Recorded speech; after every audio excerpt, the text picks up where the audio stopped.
किन्नर चुड़ैल। गोरखपुर नाम का एक गांव हुआ करता था। उस गांव में ज्यादा लोग नहीं रहते थे। उस गांव में एक गर्भवती विधवा औरत रहती थी। उस औरत का नाम कमला था।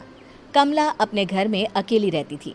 उसके पति की सारी जायदाद उसके नाम हो गई थी, पर सभी गांव वाले उस औरत को मनहूस औरत समझा करते थे और सभी उससे नफरत किया करते थे। एक बार कमला राशन की दुकान पर खाने का सामान खरीदने जाती है। भैया जी, जरा 1 किलो दाल चावल देना। अरे हाय हाय हाय हाय हाय हाय! अरे मनहूस औरत, मेरी दुकान में अपशुगन करवाने आ गई क्या? हैं? चल जा यहाँ से। मैं कुछ नहीं देने वाला हूँ तुझे। भाग भाग यहाँ से, चल जा, निकल। भैया जी, ऐसा मत कहिए। मैं गर्भवती हूँ, मुझे खाने की बहुत जरूरत है। मुझे खाना दे दीजिए। दुकानदार कमला को वहां से धक्के मारकर भगा देता है। तभी कमला रोते रोते उस गांव के किन्नरों के इलाके में आ जाती है। गांव वाले किन्नरों को उसी इलाके में रखा करते थे, क्योंकि वो लोग किन्नरों को पसंद नहीं करते थे और उनके इलाके में रहने से मना करते थे। तो किन्नरों ने उसी गांव में अपना एक इलाका बना लिया था। जब किन्नर लोग देखते हैं कि एक गर्भवती महिला रोते रोते उनके इलाके में आ गई है, तो सारे किन्नर कमला के पास जाकर उसका हाल पूछने लगते हैं। क्या हुआ बहन, तुम्हारी गर्भवती अवस्था में इतनी बुरी हालत कैसे है? तुम रो क्यों रही हो? तुम डरो मत, हम तुम्हें कोई नुकसान नहीं पहुंचाएंगे। तुम शांत होकर सब बताओ कि हुआ क्या है। मैं कमला हूँ। मैं गांव के दूसरे इलाके से आई हूँ। 2 महीने पहले ही मेरे पति की मौत हुई है। मुझे गांव के लोग मनहूस मानते हैं, क्योंकि मैं विधवा हूँ और गर्भवती भी। वहाँ के लोग मुझे खाने के लिए कुछ बेचने के लिए भी तैयार नहीं, जिससे मेरा गुजारा नहीं हो रहा था। कोई बात नहीं कमला, हम तुम्हारा ख्याल रखेंगे। किन्नर लोग कमला को एक खाली घर में रहने के लिए जगह दे देते हैं और उसकी देखभाल भी करते हैं। कुछ ही महीने बाद कमला अपने बच्चे को जन्म देती है, पर अफसोस, कमला बच्चे को जन्म देते ही अपनी जान गंवा देती है। जब सब किन्नर बच्चे को देखते हैं तो बहुत खुश हो जाते हैं, क्योंकि वो बच्चा भी किन्नर ही था। कमला ने एक किन्नर बच्चे को जन्म दिया था। अब इस बच्चे की देखभाल कौन करेगा? हम तो इस बच्चे को गांव के दूसरे इलाके में भी नहीं भेज सकते। और तो क्या हुआ, इस बच्चे की माँ नहीं रही तो हम इसे पालेंगे। अब ये हमारे इलाके में रहेगा, हमारे साथ रहेगा। फिर वो किन्नर उस किन्नर बच्चे को गोद ले लेते हैं, उसका नामकरण कराते हैं। उस किन्नर बच्चे का नाम शक्ति रखा जाता है। देखते ही देखते शक्ति बड़ी होने लगती है। उसके रंग रूप बहुत सुंदर थे। वो बहुत सुंदर किन्नर दिखती है। एक दिन शक्ति एक किन्नर से पूछती है, माँ जी सुनिए ना, ये गांव के दूसरे इलाके में भी तो लोग रहते हैं, तो हम वहाँ क्यों नहीं जाते?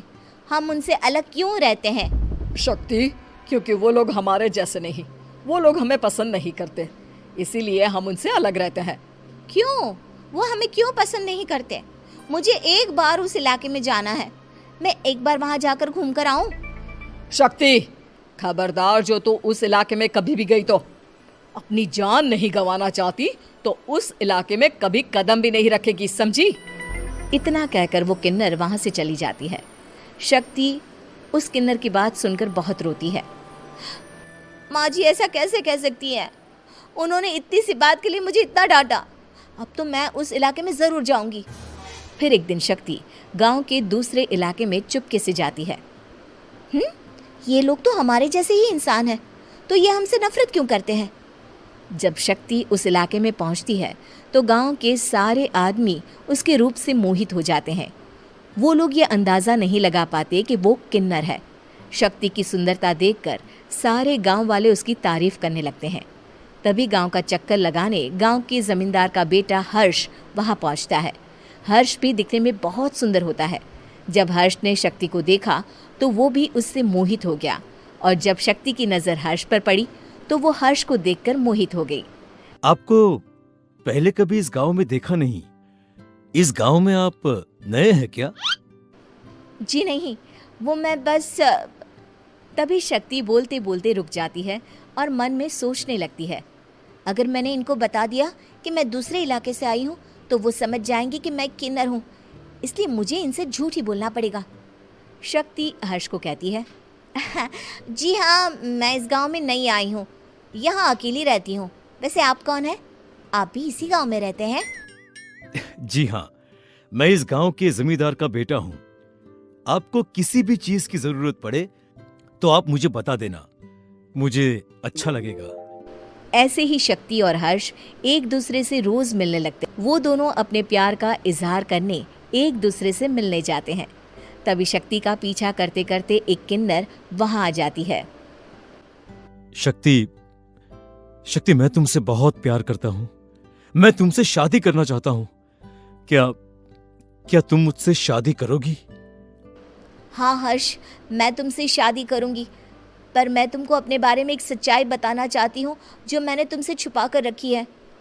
तभी उनके बीच में ही वो किन्नर आ जाती है। शक्ति, तेरी हिम्मत कैसे हुई ऐसा करने की? वो किन्नर शक्ति को खींचकर गांव के जमींदार के पास ले जाती है। हर्ष भी वहां शक्ति को बचाने के लिए पहुंच जाता है। जमींदार शक्ति और हर्ष के प्यार के बारे में सुनकर गुस्से में आ जाता है और शक्ति को गांव के बाहर निकालने की सजा देता है। शक्ति ये बात सहन नहीं कर पाती और कुएं में कूदकर अपनी जान दे देती है। जमींदार हर्ष की शादी गांव की एक लड़की से करवा देता है, पर हर्ष इस शादी से खुश नहीं होता।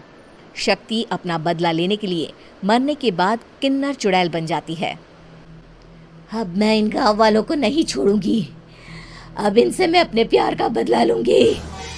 किन्नर चुड़ैल गांव वालों को परेशान करना शुरू कर देती है। एक बार वो रात को गांव के खेतों में पहुंच जाती है और वहां आग लगा देती है। सारी फसल जल के राख हो जाती है।